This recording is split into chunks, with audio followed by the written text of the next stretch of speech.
Olá pessoal, estamos de volta então aí na nossa aula 3 desse nosso módulo número 4 e hoje nós vamos falar sobre algo fundamental também no cotidiano de qualquer cirurgião, os instrumentos cirúrgicos mais comuns e suas funções. São poucos instrumentos na verdade, né, que são os mais comuns, então vai ser fácil da gente poder estar entendendo esses instrumentos e como é que eles funcionam. Durante a cirurgia, os instrumentos são literalmente as extensões das nossas mãos. Com eles a gente pode cortar, separar, manipular, suturar e cuidar dos tecidos com precisão e segurança. Por isso que conhecer esses instrumentos, suas indicações, limitações, é essencial para qualquer estudante ou profissional de saúde que queira atuar com competência numa cirurgia. Hoje nós vamos ver então os instrumentos usados, divididos em categorias.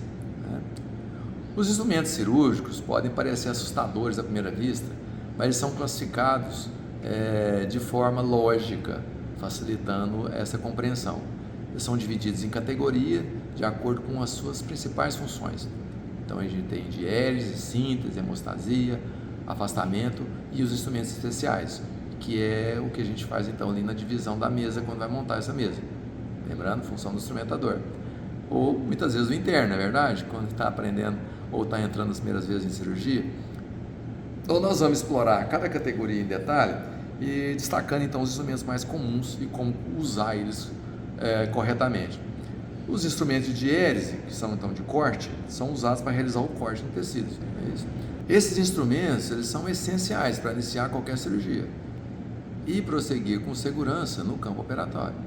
O bisturi é uma ferramenta então clássica, extremamente versátil, possui dois números, que é o número 4 e o número 3. O número 3, que é o mais fino, nele a gente usa as lâminas menores, que é a lâmina 11, 12 e 15, certo? São indicadas então para as incisões menores e mais delicadas. Já o cabo número 4, ele já acomoda as lâminas de números maiores, que é mais usada, 21, 22, 23. São cortes mais profundos, e em tecidos mais espessos. As tesouras, elas são usadas para cortar tecidos finos, e cada modelo tem sua aplicação. Eu tenho a tesoura reta, então, de Metzenbaum, que é uma tesoura mais delicada, usada para fios, então, mais finos e delicados. Eu tenho a tesoura reta de Maio, que é uma tesoura mais robusta, mais grossa, que essa já é usada para fios mais espessos. A tesoura curva de Metzenbaum é a mesma coisa, uma tesoura delicada, eu tenho vários tamanhos. Eu tenho as tesouras maiores, tesouras menores, mas elas são usadas para, normalmente, tecidos mais delicados, como gastrointestinal, ou mesmo pequenas dissecções. Então, assim, elas são mais delicadas. Já a tesoura de Maio é uma tesoura, então, mais encorpada, indicada para cortar tecidos mais grossos, músculo, aponeurose, algumas fibroses mais duras e mais grossas. Então essa tesoura de Maio ela tem um poder de força, vamos dizer assim, maior. Os instrumentos de síntese, então na mesa, quando a gente vai montar a composição ali número 4, esse material usado para síntese, a gente tem basicamente o porta-agulha, que também é fundamental para manipular as agulhas de sutura, certo?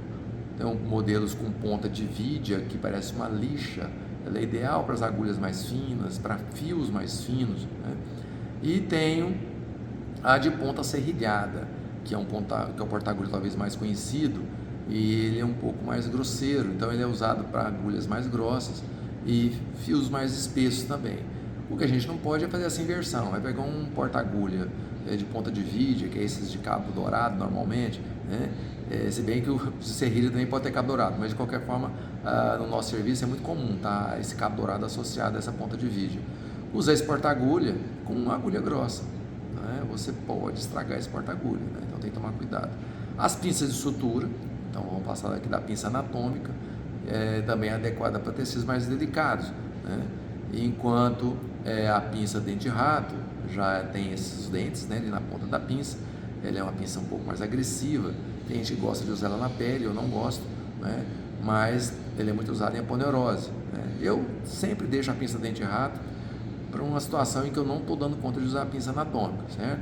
Porque a gente tem uma desvantagem muito grande na pinça de dente de rato, que é a dificuldade que ela tem para pegar o fio e para pegar a agulha, você tem que encaixar ali no meio dos dentes da pinça, e isso para mim muitas vezes é perda de tempo, né?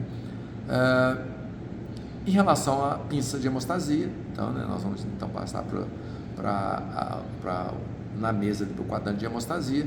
O representante clássico, né, é o Kelly curvo, né? Então são as chamadas pinças hemostáticas.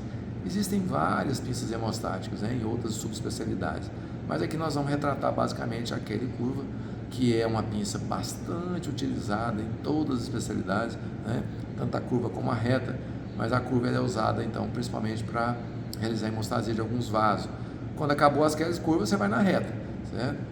Para não ter que abrir mais caixa. Mas normalmente a pinça reta é usada mais como reparo, tanto que um dos nomes dela é reparo, e para reparar algum fio, reparar alguma estrutura, quer dizer, fixar essa estrutura ou fixar um fio, e aquele curva então ele é usada mais para hemostasia, então desses vasos. Ainda com uma pinça de hemostasia, nós temos um mixter, né, que parece um pouco com o Kelly, só que o mixter ele tem uma curvatura um pouco mais acentuada, é praticamente 90 graus que a ponta da pinça faz com o eixo ali da principal da pinça. Então essa curva ela facilita realmente fazer a hemostasia de alguns vasos mais profundos, onde o Kelly curvo não consegue chegar. Em relação aos instrumentos de afastamento, né, ou chamados afastadores, ele mantém obviamente as estruturas expostas para que você consiga visualizar aquilo que está mais profundamente. Então o afastador visa tirar estruturas da frente para que você enxergue um pouco mais abaixo. O farabefe é deles o mais conhecido, né? Tem vários tamanhos de farabefe, espessura, hastes, né? E isso vai depender então do lugar onde você está trabalhando. Se você tem uma profundidade muito grande, o ideal é que esse farabefe tenha uma haste maior.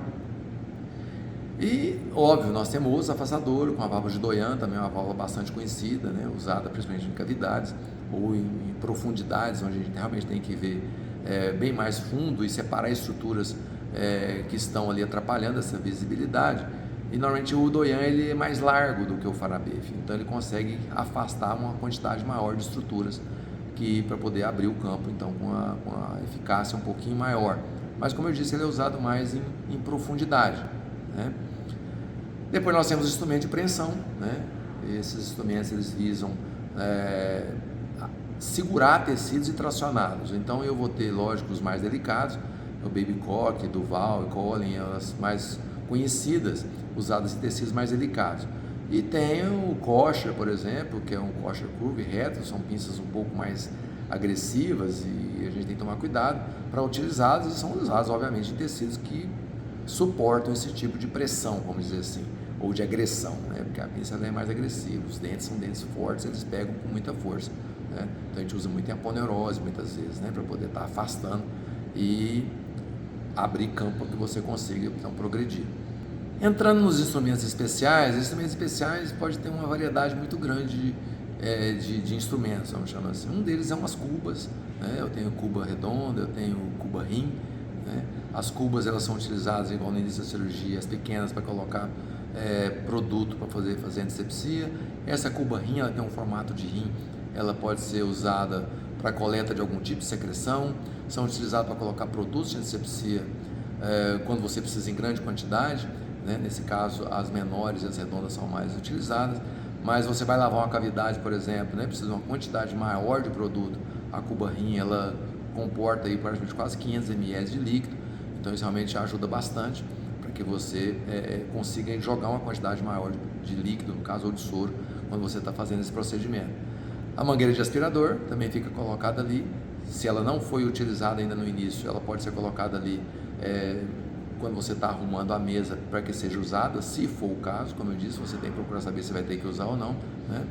E os instrumentos especiais, você vai, muitos deles, às vezes, utilizar logo no começo da cirurgia e vai montado. Mas quando você está montando a mesa, você vai colocar naquele lugar, né? Então, o próprio bisturi elétrico, que é o cauteris, ele fica ali, certo? As compressas, elas são posicionadas, às vezes, nessa região, ou junto com os afastadores.